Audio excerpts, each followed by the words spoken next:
امريكا هنا بقى قالت لك بس هي دي فرصتنا، وهو ده الوقت المناسب اللي احنا نتصنت فيه على الجيش المصري.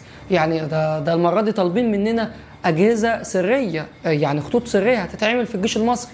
فهو ده انسب مشروع ان احنا نحط فيه اجهزه الاستخبارات بتاعتنا او اجهزه التصنت بتاعتنا. فراحوا عرضوا على الجيش المصري ان هم يعملوا المشروع ده ببلاش، ويبعتوا الاجهزه دي ببلاش من فلوس المعونه الامريكيه اللي بيدوها لنا كل سنه، واللي بتقدر باكثر من مليار و300 مليون دولار امريكي سنويا بناخدهم من امريكا مقابل معاهده السلام اللي احنا موقعينها مع اسرائيل. القيادات في الجيش المصري عندنا قال لك حلو والله احنا مش هندفع حاجه والمشروع هيتنفذ ببلاش.